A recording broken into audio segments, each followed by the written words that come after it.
মাই দিদি একটা কথা কই আলাই, আপনি আর কোনোদিন দাড়ি ছাড়বেন না। এই বয়সে এরকম করছেন কীর্তন দিদি, হ্যাঁ কি আর বাতাস আছে। এরা দাড়ি ঠিক এক মুষ্টি রাখবেন, এরপরে কায়ারেন তাহলে সেরাবেলা করে লান, যেটা মধ্যে ঢোকেন এক মুঠের পরে। আমিন কর, জোরে কর, আরো জোরে। এক মুষ্টি রাখতে হবে দাড়ি, এক মুষ্টি রাখবো। আমরা তো মাশাআল্লাহ বয়সী স্যার বাঁচবেন কয় বছর, রহনিতা ফ্যাশনের সময় আছে, বছর একদিন বেড়ে যাবে। আল্লাহ যেন হেফাজত করে, সবাই কোনা আমি পানামাইয়া বসেন। আমি বুঝি না কিছু, একবার চেয়ারও বয় আবার ফাও তুললা বয় হগল এমনি। আমার ফাওয়ার কাছে মানুষ বইছে, আমার তো এমনি সরম করতে আছে। এরপরে আবার যদি আমি আরো ফাওয়ার উপরে ফাও তুললা বই, এটা কেমন দেখা যায়? এটা কি কোনো বইও পাওয়া যায় নাকি? এটা নিজে বুদ্ধি খাটাইয়া চলন লাগে না। সমাজই না মেল দরবার হইলে এটা হইলে অন্য কথা, যে সবাই একরকম বইছে, যার জন্য সে বইছে বইছে, এটা মাহফিল না এটা। আমিন কর। এটি হইলো কারবার হয়েছে কখনো বুঝছো? ওই যে মসজিদ হচ্ছে আরো বইতে বইতে ডটটা ভাঙ্গা গেছে, দেখছো যে আল্লাহর সামনে বইয়া লেছি, হুজুরের সামনে কি করে। আল্লাহ যেন হেফাজত করে, সবাই কোনা আমিন। বন্ধুরা আমার, ভাইরা আমার, এত কষ্ট করে মায় জন্ম দিল ফুত। গ্রাম দেশে একটা কথা আছে, মা জন্ম দিছে ভূত, হুজুররা সারেরা তারে বানাইছে ফুত। আসলেও কথা ঠিক। আপনি একটা প্রাণী জন্ম দিছেন, প্রাণী। কুকুর যেমন একটা প্রাণী, শিয়াল যেমন একটা প্রাণী, ছাগল যেমন একটা প্রাণী, সিংহ যেমন একটা প্রাণী। আপনি যে জন্ম দিছেন এটাও একটা প্রাণী। এটারে তিল তিল করে মানুষ বানান লাগে। তরিকতের ভাষায় কয়, মানুষের ভিতরে 10টা সদ্গুণ আছে, 10টা বদগুণ আছে।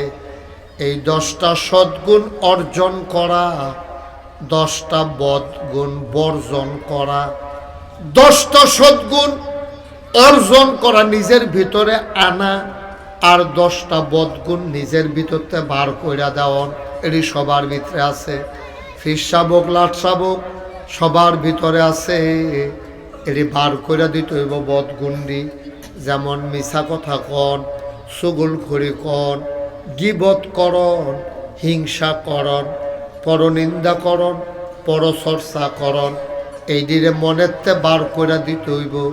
আবার 10টা গুণ, সত্য কথা বলা, সাহসিকতা, তারপরে অল্পে তুষ্টি, এইরকম 10টা গুণ নিজের ভিতরে অর্জন করন। এরপরে হইলতে মানুষ। বলেন সুবহানাল্লাহ।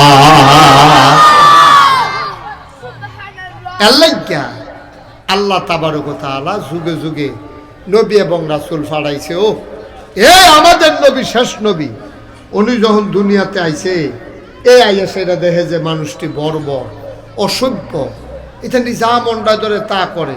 গোসল কেমনে করন লাগে ইচ্ছা না, লুঙ্গি মুঙ্গি খুললা ল্যাংড হইয়া ফাড়ি তেমনা দেখে বুড়া বুড়া বেড়ায়, সেগুল দিয়ে বেড়িয়েতে গোসল করতে আছে, সেগুল দিয়ে বেড়াইতে গোসল করতে আছে। কোনো ভদ্রতা নাই, সভ্যতা নাই, লজ্জা সরম নাই।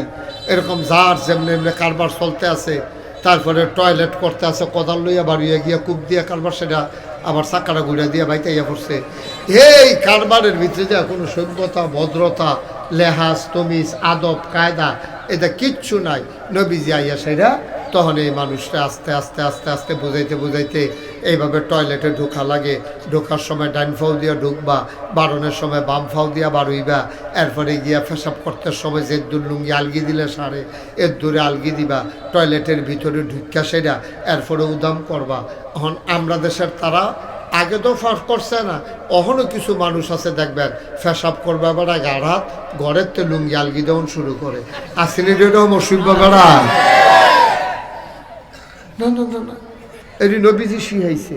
এই তিল তিল তিল তিল কইরা, আরে নবীজি এটি এমনি শিহাইছে। ও কেমনে পেশাব করণ লাগবো, কেমনে টয়লেটে যাওয়ান লাগবো, কোন ফাউ দিয়া ডুহন লাগবো, কোন ফাউ দিয়া বারণ লাগবো, নীলাকুলুক ব্যবহার করণ লাগবো কেমনে, তুমি খাইবা কেমনে, তুমি নলা ধরবা কেমনে, তুমি বউয়ের লগে কথা কইবা কেমনে, জিফুতরে মানুষ করবা কেমনে, এটি সব নবীজি ১,৫০০ বছর আগে শিখাইছে।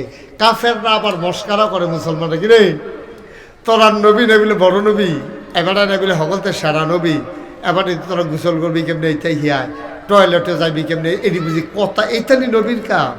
তারা সাহাবারা কইছে হ এইটাই নবীর কাম।